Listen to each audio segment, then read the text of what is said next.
Today, we're re-diving into one of the most violent and cursed dynasties in European history, a family that clawed its way up from nothing, conquered an empire, and then tore itself apart in a storm of blood. This is the forgotten nightmare of the Asen dynasty of Bulgaria. In the late 1100s, Bulgaria was suffocating under the iron fist of the Byzantine Empire. The people were starving, taxes were crushing them, and entire villages were burned to the ground for the slightest sign of disobedience. It was a time of despair, a dark age with no end in sight. But then, two brothers emerged from the shadows of history, Ivan Asen and Theodore Asen. They weren't nobles. They weren't royalty. They didn't have a drop of blue blood between them. They were warriors forged in the fires of oppression, and they made the people a single, powerful promise: revenge. Their rebellion exploded across the Balkans like a wildfire. They weren't just fighting, they were winning.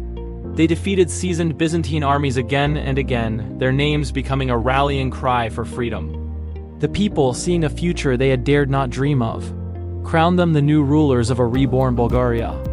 And so began the Asen dynasty, one of the most feared and respected families in medieval Europe. But the power they seized came with a terrible price, a debt that would be paid in blood for generations to come. The two founders, Ivan and Theodore, were heroes to the common people. But to the ambitious nobles, the boyars, they were obstacles. Jealousy and fear festered in the hearts of the court. The boyars conspired against them, plotting their downfall in secret. The curse began its work. Ivan Asen, the first great leader of the new empire, was assassinated inside a church, stabbed to death while he was praying. His brother Theodore, who had fought beside him to liberate a nation, was murdered soon after. The new Bulgarian Empire was born, but its throne was already built upon a foundation of corpses. For a brief, shining moment, it seemed the curse might be broken. One ruler finally brought peace and prosperity: Ivan Asen II, widely considered the greatest king Bulgaria ever had. Under his rule, the empire flourished. He built schools, paved roads, and constructed magnificent monasteries. Trade boomed, and Bulgaria became rich and powerful again. He was a beacon of hope in a dark world. But after his death, the light went out, and the dynasty descended into utter madness. The throne fell to a child.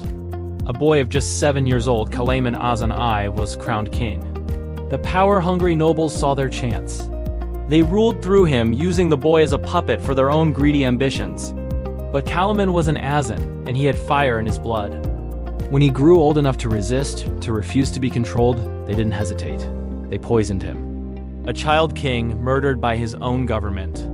The curse of the Asens deepened, its roots twisting around the very heart of the empire. What followed was not just a decline, it was a free fall into chaos. The history of the next few decades reads like a horror story. Kings were blinded by their own relatives to make them ineligible for the throne. Heirs to the kingdom were strangled in their sleep.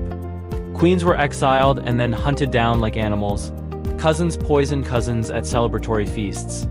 The boyars, the powerful nobles, grew so bold they began assassinating kings one after another, replacing them with puppets who would serve their interests. In just 20 years, Bulgaria had 7 different rulers, and most of them ended up murdered. Across Europe, the Bulgarian court earned a terrifying nickname: the Throne of Death. By the mid-1200s, the dynasty was collapsing from the inside out. And its enemies smelled blood.